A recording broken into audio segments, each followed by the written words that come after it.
Right, so I made it to Laos. This is the destination of the visa run. Um, it didn't go the way that I planned for it to go, but it still worked out okay. Not every not every journey that you take is gonna obviously go to plan or go the way that you had it planned in your mind, you know. Um,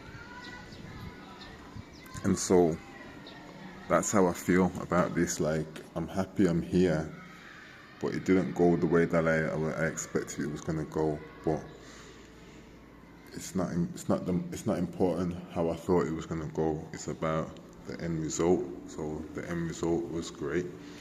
I got here safely, and there was no scams or anything. Really good service. And then this is my hotel, and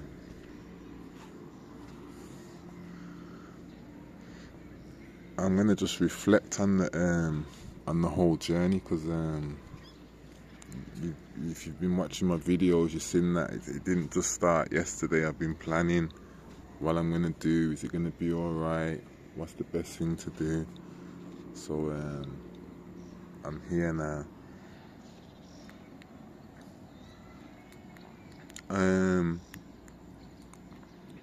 Even though I would have made it, I'm glad I didn't ride here.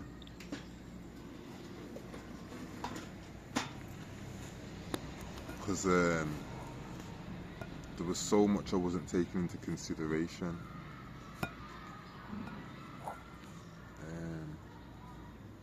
And I would have made it. But there's unexpected costs and stuff like that, you know.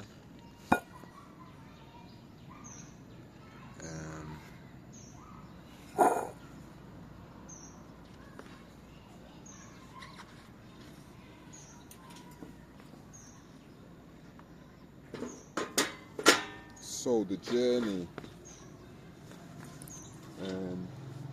I stopped up late the night before because I didn't want to be wide awake just sitting on the bus for the whole however many hours it was going to be. So I stayed awake till at least 2, and then what did I do after that? Then I was like trying to stay awake, so I was listening to YouTube, falling asleep, waking back up, until eventually the morning came, basically. And then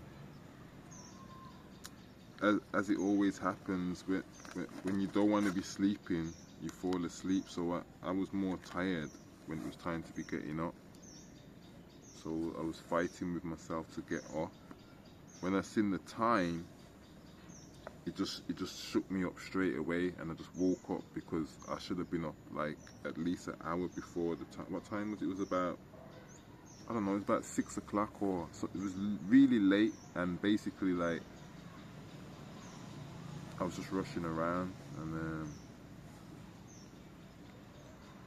everyone was sleeping. I had to get my bag and make noise and stuff like that, and I never packed my bag also, so I had to pack my bag in the morning, and that was stressful. I had to clean my locker out so I could put stuff in there and all that type of, like, it was really inconvenient to do all these things at the last minute. Well, I had to do it, so I was just getting on with things that I didn't want to do.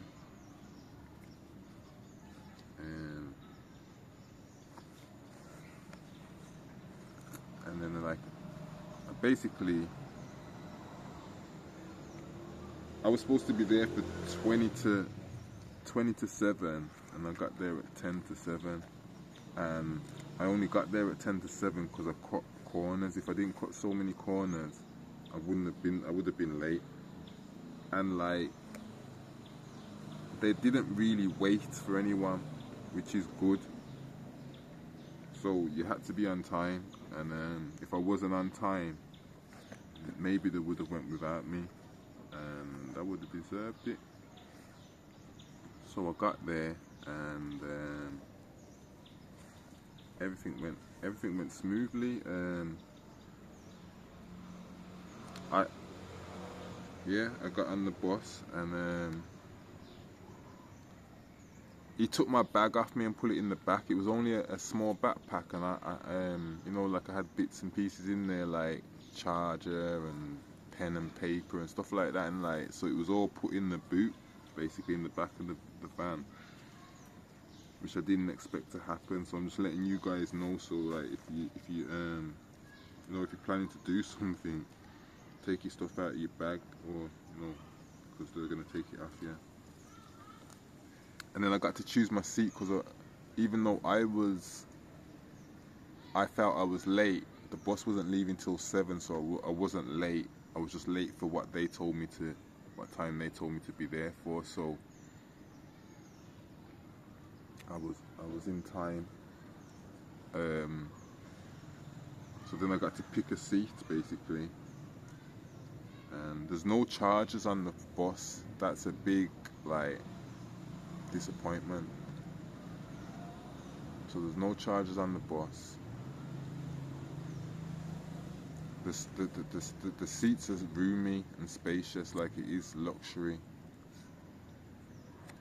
It's not the best because you haven't got chargers and stuff like that, but the seat itself is very comfortable. I can't lie. And you can adjust the depending on what seat you get, you can adjust the thing backwards and forwards and that, and you can sleep on there. So they're like, on the bus now, everyone's going different places, so it's not like, you know what I mean? So it's a bit, you don't need to concentrate on what other people's doing, but everyone's going different places. So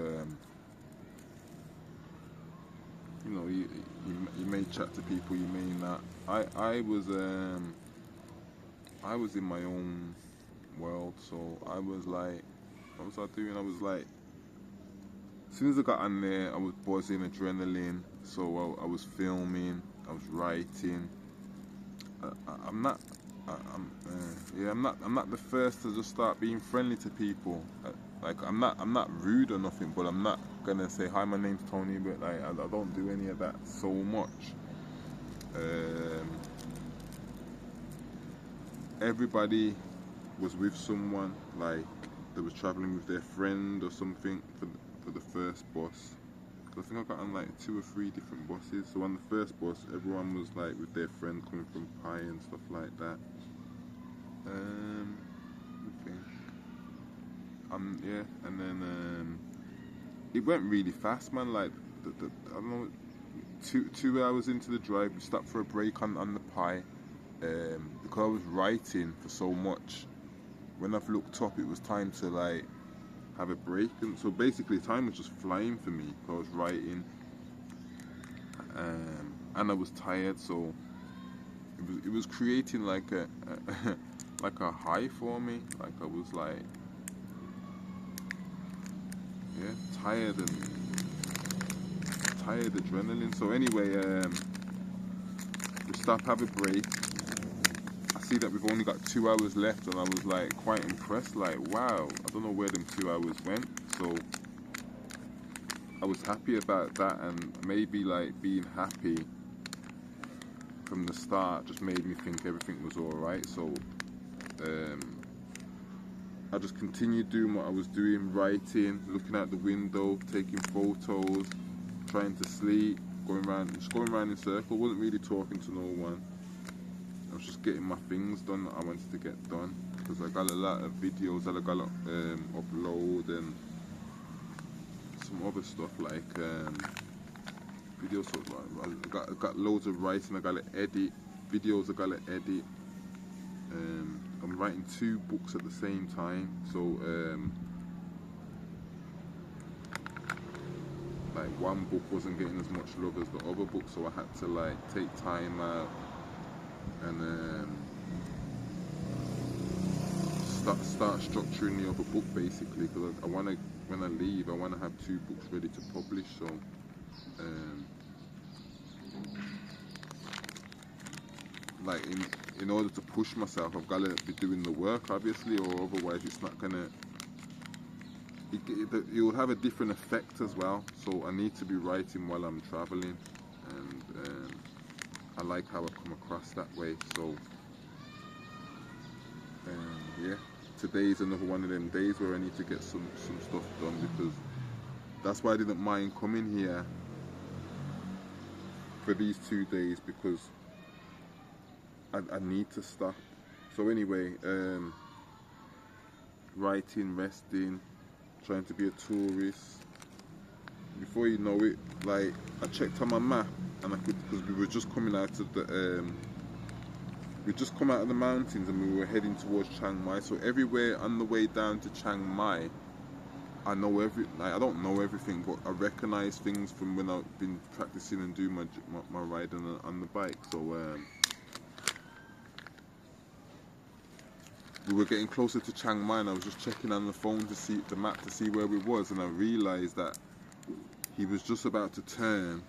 So I was interested in, like, because I was always thinking, like, if we're in Pai, we're going from Pai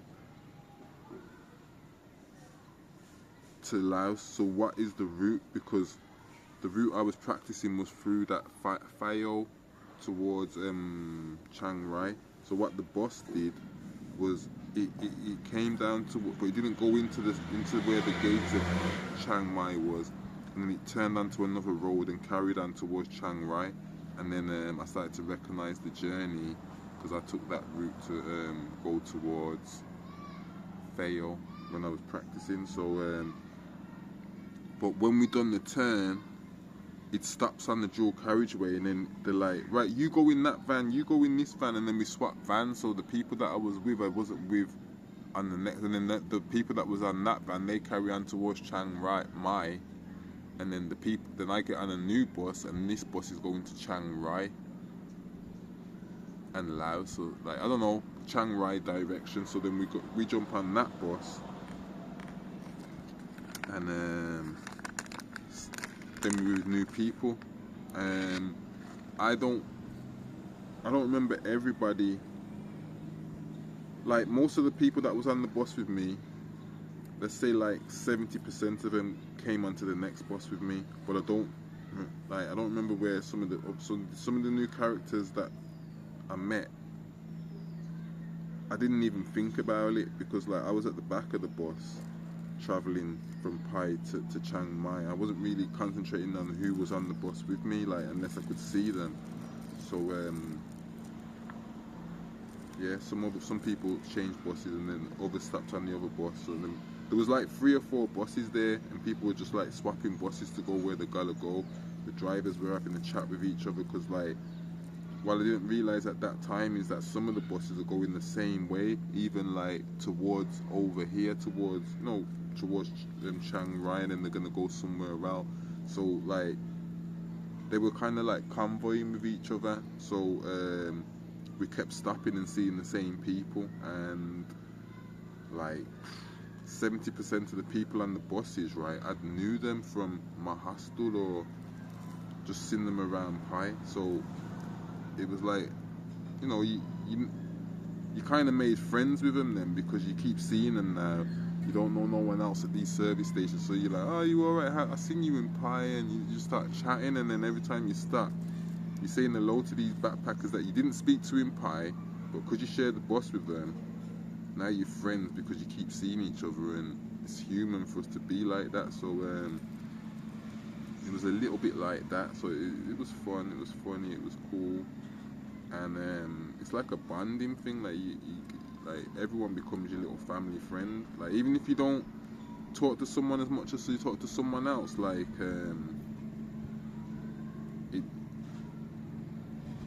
it's still your friend, and you still there's a you know, like there's a type of respect between each other, because you're traveling together. Like, there's not like, yeah, sometimes you can have issues, but we had a nice group of people, and we all got on.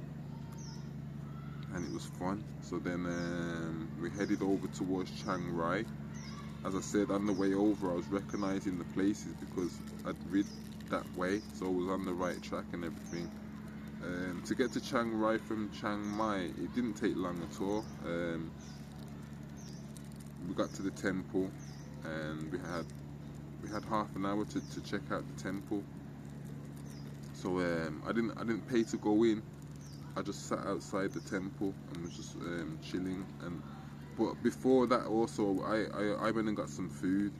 So that took up about 10-15 minutes. I went toilet, and then I went and sat by the Chiang Rai. Daydreamed for 2 minutes. Before you know it, it was 2 minutes left to go and get the bus. So then like went back over to get the bus to head towards Laos, which was and we were only an hour away from Laos, from Chiang Rai. So that was, well, yeah, that was nice to know. And the day was just going really fast, and I was really happy. I was having a good day. There was no people causing any problems on the bus or being arrogant. There was a girl that was being a bit funny, but she calmed down through the journey, which was really good. And I even ended up having dinner with her and the rest of them after, so it worked out really well, basically. So we carried on after Chiang Rai towards Laos, which only took another hour from Laos to Chiang Rai.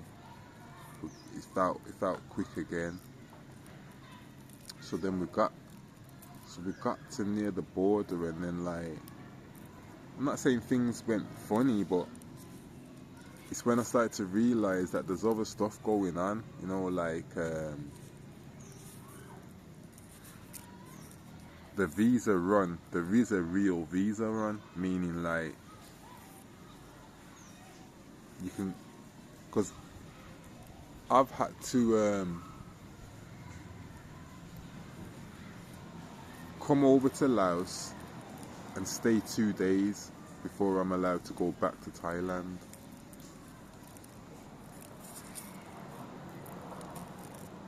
So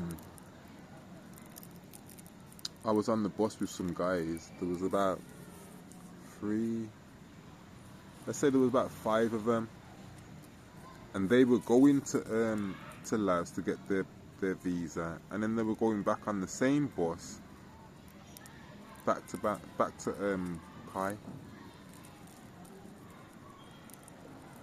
And I thought that was unfair, because I wanted to do that and I wasn't even offered the service, never mind knew about it. So you know, like I got to asking one of the guys that was doing it, because like there's another guy with me and he's going back to Pai as well, and he wanted to do the same thing as well. He wanted to go back, but we wasn't offered the service, so we were trying to get onto the service through these people. And like there was one guy from England, so you know, he was talking to me a little bit.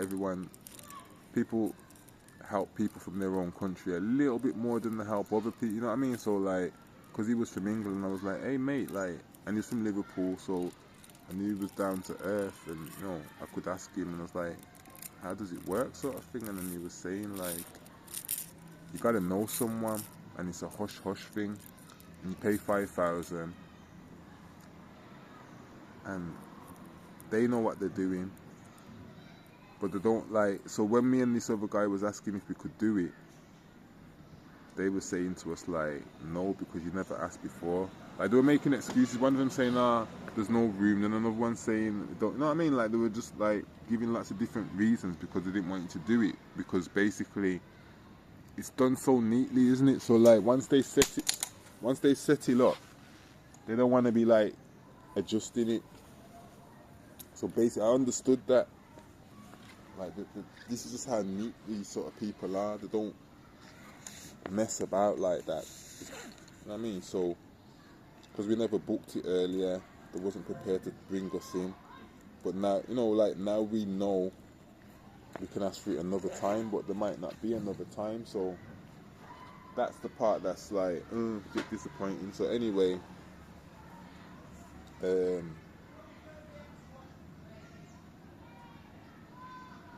yeah, we got to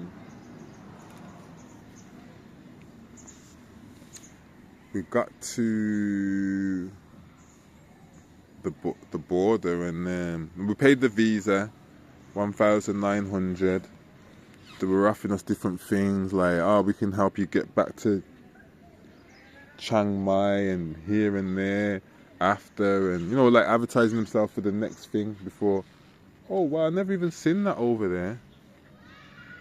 No way. Yeah, so like promoting themselves and stuff. So that's what made me think to myself, oh, you know what? I'm gonna continue in a minute.